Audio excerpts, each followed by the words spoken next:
Welcome to another episode with the dynamic duo talking security from deep within our secret crime-fighting lair. We are ever vigilant, sniffing out marauding actors. If we had any budget whatsoever, we'd invest in new satin capes and masks. I got it. Yes. But sadly, there is no budget for that. But not to be deterred, today we've got a real treat for you. We have a special guest in the studio. Pamela, who's joining us today in our subterranean crime-fighting cave. Do we at least have budget to get him a cape, Pamela? Sure, we sure do. And yes, Brian, we are so happy to welcome our first guest speaker and our fellow crime fighter, Kurt Riley, our very own Kurt Riley from IBM. And Kurt is our worldwide technical leader in the identity and access management space.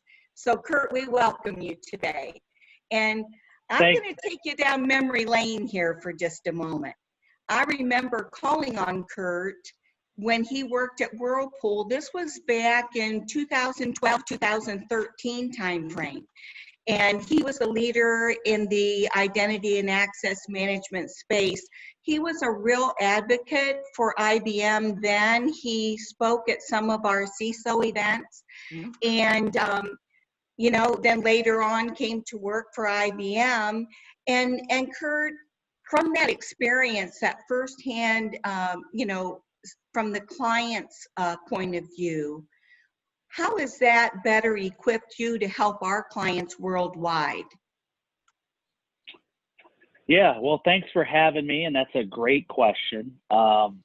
Obviously, you have a unique experience when you were a customer and you sat on that side of the table and you installed, configured, break, fixed, pulled your hair out, right? You can understand the client better because you've been there, you've done that, you've got street cred, you understand it. So I think having gone through that, when I meet with our customers and clients and they're telling me their stories and then I tell them my background and what I went through, there's an immediate connection, right? Like, hey, this guy understands me. He's been there. He talks the same lingo that I talk.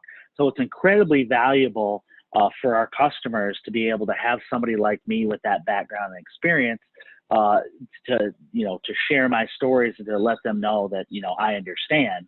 And it better helps me to, from the vendor side, now that I understand the vendor side and what we can deliver in terms of value and security for our clients, how I can better help them because I have knowledge of both sides now. Exactly.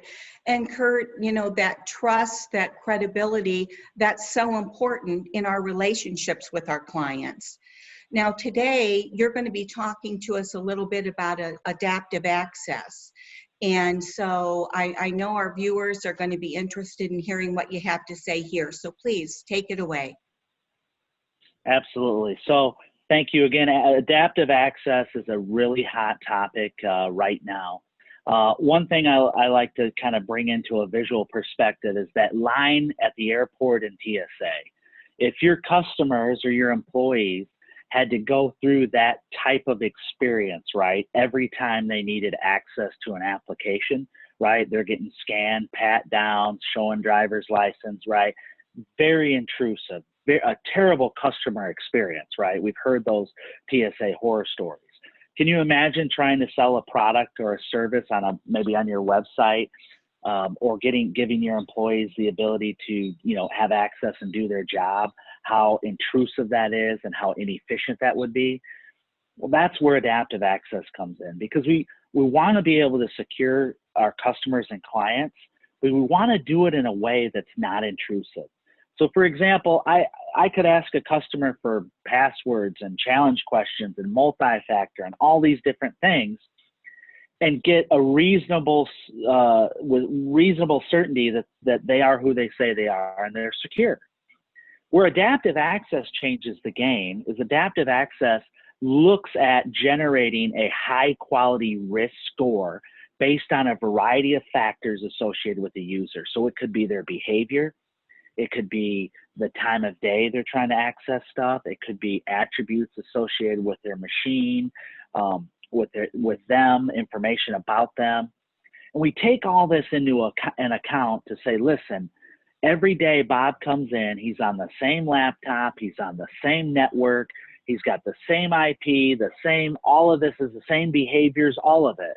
Why do we want to generate, a bunch of intrusive mechanisms to prove who he is when we already know who he is based on his behavior? So adaptive access gathers all of that data up, and it's able to determine based on a risk score, hey, I believe that Bob is who he says he is. Let's just go ahead and let Bob in. And that's been incredibly effective from a security standpoint, but it also drives that customer satisfaction extremely high. So if you have, those SIAM use cases, so consumer identity and access management, where you're dealing with selling products and services to the customer, fantastic thing to add to your portfolio for your customers. And then also internally, when your employees are trying to get more and more stuff done, they're working from home, they've got to get rapid access to all their applications. They don't want that intrusiveness, but yet they got to be secure. Again, adaptive access comes in, plays a huge role, makes it more secure and much more effective for end users. Kurt, would you say that it's a differentiator? It's a competitive differentiator? Absolutely. I mean, we here at IBM, for your viewers, we've been doing fraud-based stuff for over 10 years. We have a whole offering called Trusteer, Yes. does malware, a bunch of stuff. And we took that technology, that fraud technology, and we put it into some of our offerings. So this isn't something that's new. It's something we've been doing for a long time. Now, our competitors, they're not doing it at the level that we're doing it because they haven't been around doing fraud stuff for that long. So we have a huge advantage with our customers in this space. And Kurt, my background with Trusteer, and I've helped many banks locally with this solution. And it's like you said, we've taken those underpinnings, all of that fraud, and put it into this platform for cloud identity. And, it's just a winning solution. It absolutely is. And to give your customers or even and clients more of a visual, think about it this way. I'm at my desktop. I log in with my username and password. I pick up the phone. I give my colleague my username and password and my application, and I say log in. Well, when I go to log in, it lets me in because adaptive access knows it's me. But my colleague, who I just gave my username and password, completely different scenario where he lives, his address, his network, his attributes, he goes to log in. He says, hey, I'm getting prompted for multi-factor. That's because the risk score for him is went up, but the risk score for me is low. Yeah. So I get a great user experience every day, and he, who's a true hacker, right, he somehow got my username and password, we stop him with adaptive. It's a fantastic technology. That's exciting. Brian, do you have any questions for Kurt on this topic? Well, I do. I know that IBM has recently rebranded some of the assets in its security portfolio to Verify. I was wondering if you could bring us up to speed to what Verify is and what's in the family now of that product suite. Yeah, absolutely. So we've had this product suite we've called it Cloud Identity for a long time. We recently just renamed it to Cloud Verify. And what Cloud Verify is, it's a microservices-based SaaS offering delivered from the cloud, built in the cloud, that's designed to do single sign-on, authentication, authorization, multi-factor, adaptive access to cloud and on-prem applications. It's a fantastic tool. It's something we built from the ground up. It's not anything we bought. We put a lot of time and money into this. It's, great responses from it, from our customers. They're really liking it. The adaptive access really takes it over the top. So, and it's something that's very, it's needed extensively. And it has those identity provisioning capabilities. We can provision accounts. We can do governance, all of this from the cloud. And our clients are excited about it. We've been educating some clients, some of our business partners about this platform, and it's just being received very, very positively.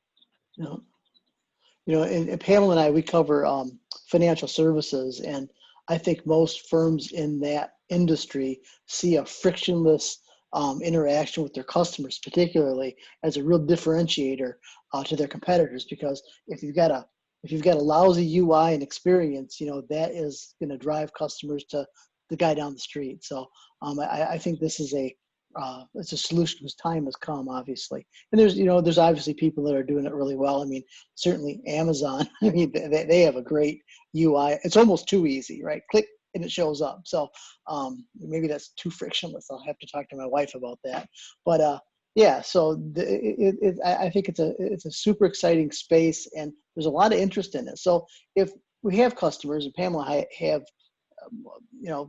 customers across many states, but we don't have the whole world. So if we've got a customer that would like to talk about, maturing their journey or just getting started or having us help them look at what they've done, how would a customer go about doing that? Yeah, you can reach out to your security rep from IBM, let them know what you're interested in. They can absolutely bring in. We've got a ton of technical resources, not just me. I've got a whole team across the world that do all this stuff every day. You can bring those guys in. We can have talks. We can do demonstrations. We can do presentations. We can do architecture reviews. We can do workshops. A lot of stuff we can do. Okay. All right, good. Very good. Well, listen, Kurt, we just have enjoyed having you with us. You've given us some golden nuggets to share with our viewers. So we'd like to thank you again. And everybody out there, stay safe. And thanks for tuning in. Stay secure. Now, please subscribe to the channel. Click on the bell to get notifications. Share this video with your friends and family. I'm going to share this with my mom in the next 5 minutes. So do that. Share it with your mother. And remember, don't let the bad guys ruin your day. Until next time, this is the Dynamic Duo signing off. Thanks, you guys. Bye-bye.